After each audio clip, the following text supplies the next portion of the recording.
तो सती तो सूरा जने और पतवर्ता दातार, और लक्ष्मी तो साधु जने तो फूअड़ जने संसार। तो कहा भाई जननी जने तो संत जन, या दाता या सूर, नहीं तो जन्नी बांध रहे काय गमावे। तो चिड़ी चोंच पर ले गई घटे न सरता नीर, धर्म किए धन ना घटे कह गए संत कवि। तो जो भी हम दान करते हैं, पुण्य करते हैं, और जो भी हमें जो अब मिला हुआ है, जो हम करने योग्य हुए हैं, जो कर रहे हैं, ये भी हमारा कोई न कोई पिछला पुण्य कर्म है जो उसके योग्य हुए हैं। क्योंकि हर चीज में कोई न कोई कारण होता है।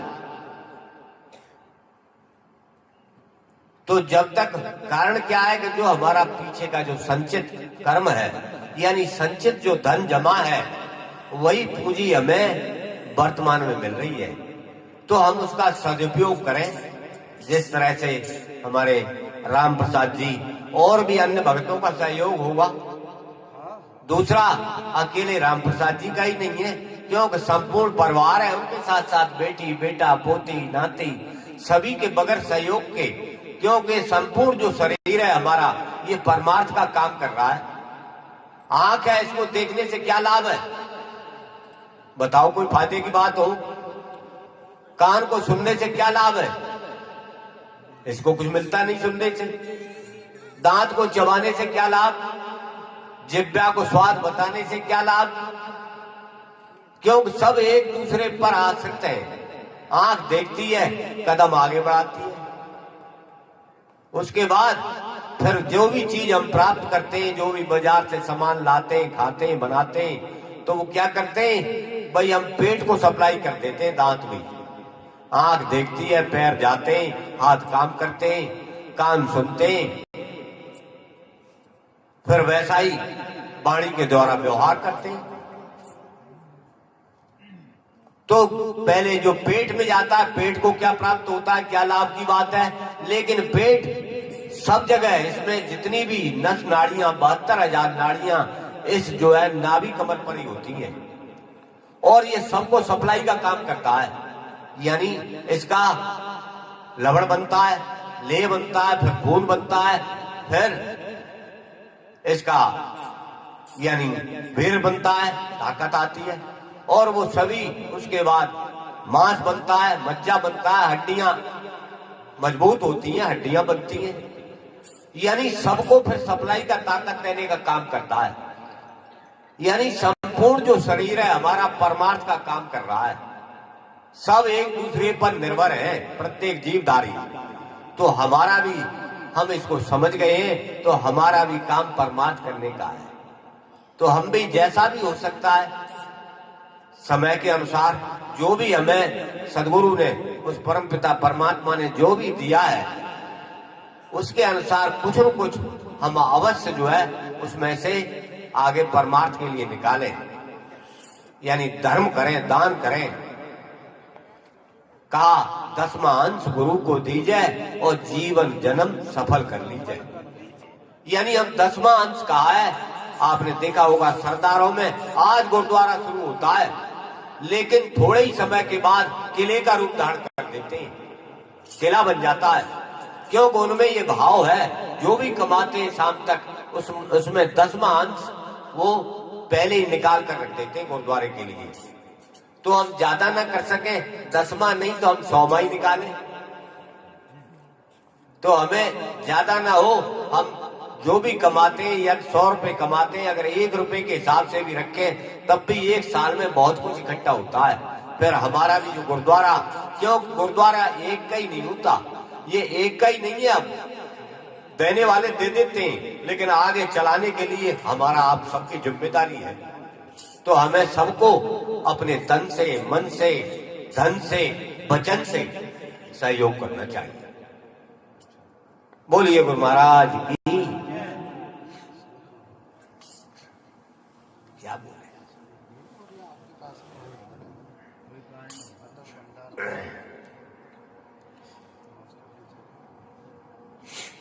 तो ज्ञान बढ़े गुणवान की संगत, ध्यान बढ़े तपसी संग कीने, मोह बढ़े परिवार की संगत, लोभ बढ़े धन में चित दीने, क्रोध बढ़े नरमूढ़ की संगत, काम बढ़े तिय के संग कीने, बुद्धि विवेक विचार बढ़े कवि दीन, सुसज्जन संगत की जय।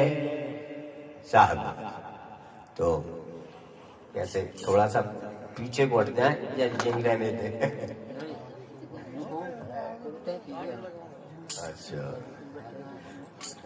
चलो बराबर पे ही छोड़ देते हैं।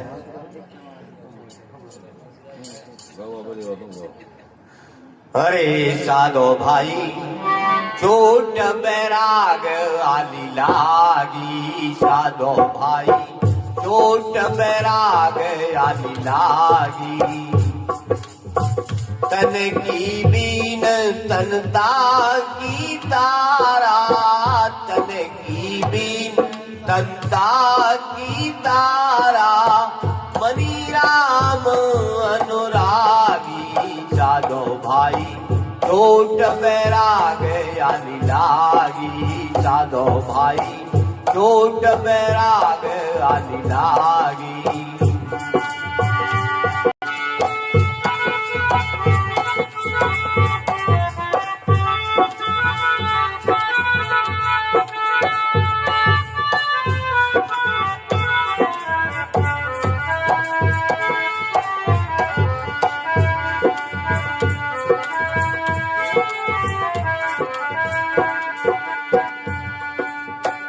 ओहंग सोहंग मृदंग बाजी, सुरता बिना चन लागी,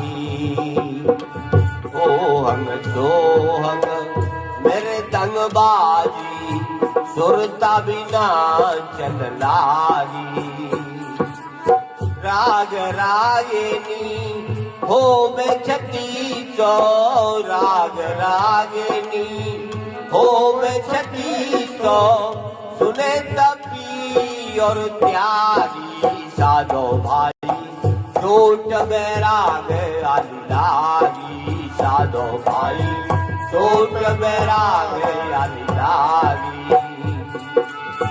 तन की बीन तनता की तारा, मनी राम अनुरागी, साधो भाई चोट बैराग आली लागी, साधो भाई चोट बैराग आली लागी।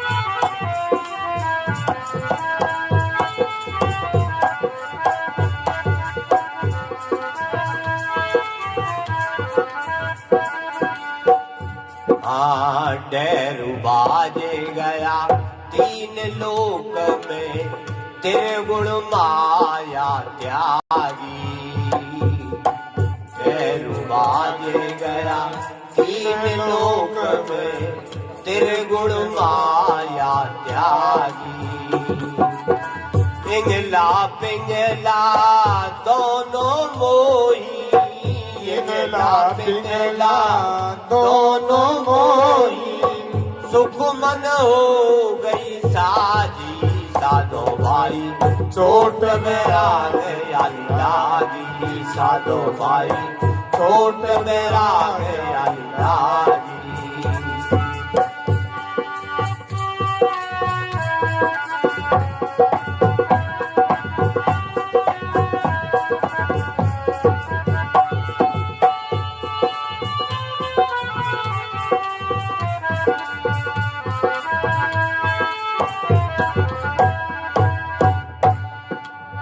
घाट त्रिवेणी चढ़ कर देखा, ज्योत जल में ला जागी,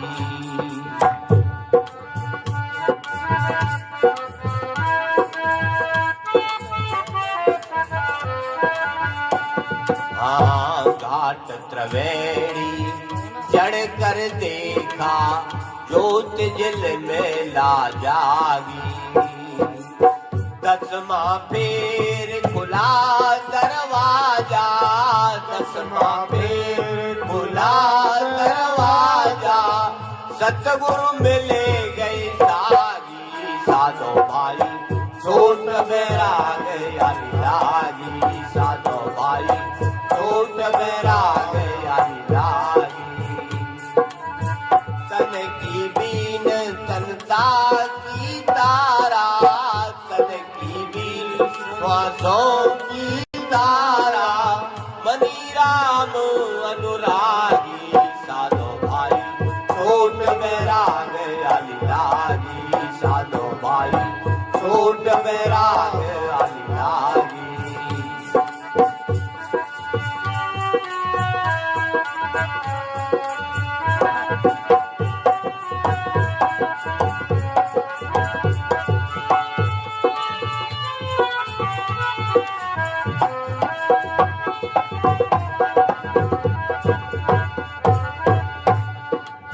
शीतल दास की शीतल वाणी, काया बीच समागी।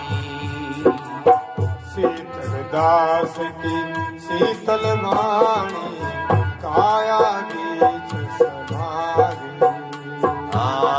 शीतल दास की शीतल वाणी, काया बीच समागी।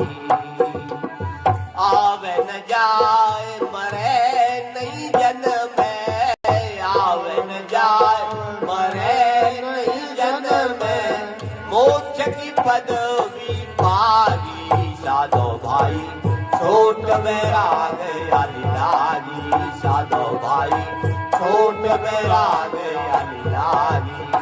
तन की बीन तनता की तारा, तन की बीन तनता की तारा, मनी राम अनुरागी। साधो भाई छोट मेरा गया लागी, साधो भाई छोट मेरा गया लागी, साधो भाई छोट मेरा गया लागी।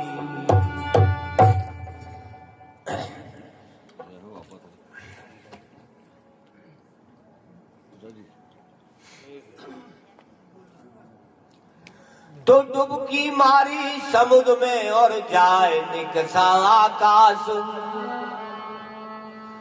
तो डुबकी मारी समुद्र में और जाए निकसा आकाश। और पानी माही घर किया तो हीरा पाया दास। अगम घर देखा रे भाई, अगम घर देखा रे भाई, अगम घर देखा रे भाई। जहाँ संत करे बादशाही, अगम घर देखा रे भाई, अगम घर घर सारे भाई। जहाँ संत करे बादशाही, अगम घर देखा रे भाई, अगम घर देखा रे भाई।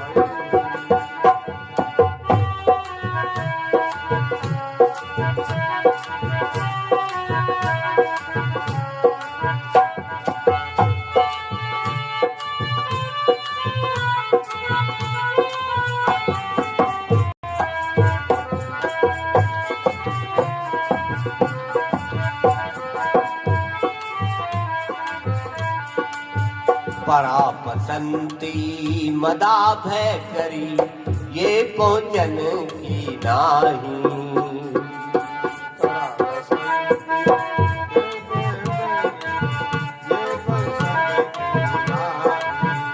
हाँ परा बसंती मदमा भय करी, ये पहुंचन की नाही। वेद कुरान भागवत गीता, वेद कुरान भागवत गीता, ना बामन के माही अगम घर सारे भाई, अगम घर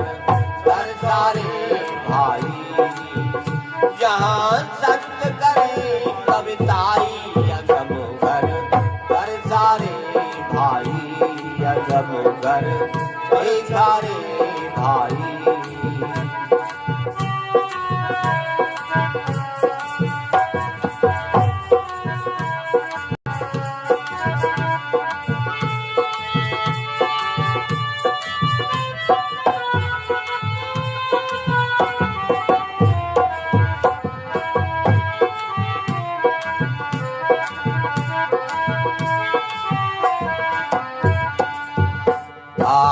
दुर्गम फौज किले में बढ़ गई, काल फौज थर्राई। दुर्गम फौज किले में बढ़ गई, काल फौज थर्राई। और वो अदरदार साहिब का बंगला, अदरदार साहिब का बंगला, सतगुरु रे बताई अगम घर देखा रे भाई। अगम घर देखा रे भाई। जान संत करे कविताई, अगम घर चर्चा रे भाई। चर्चा रे भाई। नान हद बाजा ना रचना ठहराई, ना ही धुन ना अनहद बाजा, ना रचना ठहराई। पांच पकड़ कर कैद में डारे, पांच पकड़ कर कैद में डारे, ताका बरम मिट जाए। चर्चा रे भाई। चर्चा रे भाई। जान संत करे कविताई, अगम घर चर्चा रे भाई। अगम घर चर्चा रे भाई।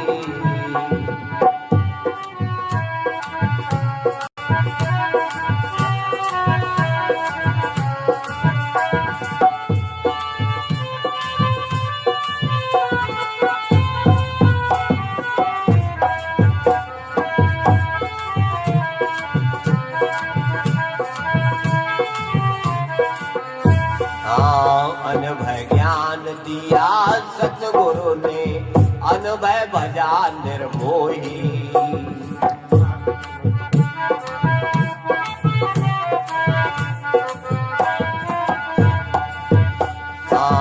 अनुभव ज्ञान दिया सतगुरु ने, अनुभव भजा निर्मोही।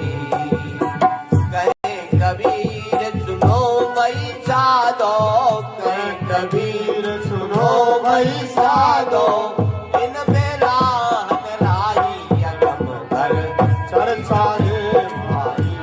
अगम घर चर्चा रे भाई। जान संत करे कविताई, अगम घर चर्चा रे भाई। अगम घर चर्चा रे भाई। अगम घर चर्चा रे भाई। बोलिए गुरु महाराज की। यानी इसमें आखिरी लाइन में समझाते हैं, आखिरी में कहा अनुभव ज्ञान दिया सतगुरु ने, अनुभव भजा निर्मोही। कहे कबीर सुनो भाई साधो, इनमें राहन राही। यानी ये लास्ट का उन्होंने कहा। एक महात्मा जी जा रहे थे, थोड़ी दूर चले तो पीछे पीछे एक और महात्मा जी पहुंचे। जब उनके बराबर में पहुंचे तो उन्होंने उनसे दंडोत किया अपनी भाषा में। प्रणाम करते, कोई दंडोत करता है, कोई सतनाम कहता है, जैसा भी उनका वेश देखा उसके अनुसार शब्द उच्चारण किया। तो उन्होंने उनका जवाब दिया, यानी उनकी राम राम सतनाम जो भी शब्द उन्होंने लिया। फिर वो उनसे कहने लगे, महाराज आप किस घराने से हैं? जो बाद में पहुंचे थे संत बराबर में, उन्होंने पूछा, महाराज आप किस घराने से हैं? वो कहने लगे, महाराज मैं फला राजघराने से हूं। बोले महाराज फिर आपने तो बहुत बड़ा काम किया। बोले हमारे यहाँ इतने, बोले आपका राजपाट का क्या हालचाल कैसा है? बोले महाराज मेरे यहाँ इतने हाथी थे, इतने घोड़े थे, इतने ऊंट थे, इतना राजपाट की लंबाई चौड़ाई, इतना खजाना, और सबको मैंने लात मार दी, बैराग ले लिया। तो वो महात्मा जी कहने लगे महाराज लात तो मारी आपने, लेकिन लात पड़ी नहीं ठीक, क्योंकि अभी तक तो आपके अंदर राजपाट, हाथी, घोड़े, ऊंट ये सारे बसे हुए, फिर लात कहां पड़ी ठीक? आपको ये जिक्र ही नहीं करना चाहिए था। अरे मैंने तो आपका घराना पूछा, लेकिन वो घराना नहीं पूछा। मैं तो इस घराने की बात की कि आप वर्तमान में किस घराने में हो। फिर एक और संत पीछे पीछे आए, उन्होंने उनसे पूछा, जो पूछ रहे थे कि आप किस घराने से हो, उन्होंने उनसे पूछ लिया महाराज आप किस पंथ से? वो कहने लगे भाई मैं जैन पंथ से हूं। बोले महाराज फिर आपने ये पंथ क्यों ना छोड़ा? अभी तक आपने पंथ ना छोड़ा, आप तो उनका घराना पूछ रहे हैं, आपने भी पंथ नहीं छोड़ा। तो यानी जिसमें रा और राई दोनों समाप्त हो जाए, उसके बाद तब जाके उसको मंजिल प्राप्त होती है। क्योंकि हम अभी तक हम पंथा पंथी में भी अटके हुए हैं। तो जब तक पंथा पंथी नष्ट नहीं हो जाएगी तभी तो हम मिलेंगे, एक हो जाएंगे, फिर दूसरा कुछ नहीं रहेगा, द्वितीय आभास समाप्त हो जाएगा। तो हमें एक हो जाना चाहिए, क्योंकि वो एक ही है, जिसको परमात्मा कहिए, सदगुरु को कहिए, क्योंकि गुरु तो अनेक है लेकिन सदगुरु एक ही है, दूसरा नहीं है। हमारी जो है हमारी दृष्टि में कमी है, क्योंकि हमारी जो है चरम दृष्टि बनी हुई है, और जब तक हमारी दिव्य दृष्टि नहीं होगी तब तक जो हमारी समदृष्टि नहीं होगी, जब समदृष्टि नहीं होगी तो लय दृष्टि नहीं होगी, लय दृष्टि नहीं होगी तो लय सृष्टि भी नहीं होगी। तो हमारी दिव्य दृष्टि होनी चाहिए, लौकिक से पारलौकिक होनी चाहिए। तो इसी के साथ ही हम वाणी को विराम देते हैं। बोलिए गुरु महाराज की साहिब।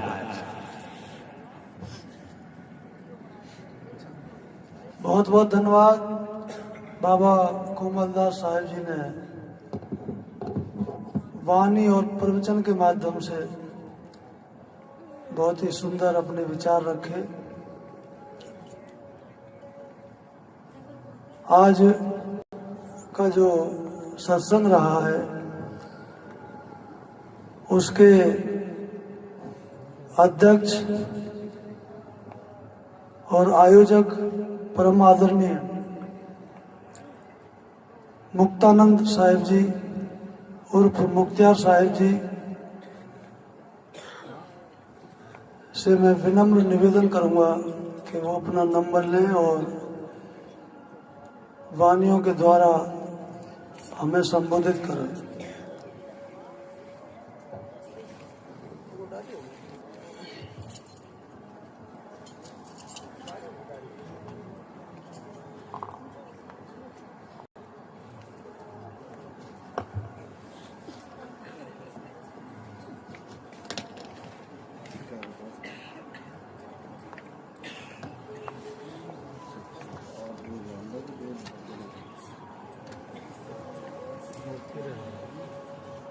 बोलिए साधु सतनाम सत्संग। जगत सदगुरु संत श्रवण देवदास महाराज की सतनाम सत्संग। को तो हमको का जरूरत होता है आदेश देना, किसी को ऑर्डर करना, और की का होता है उसके आदेश देना।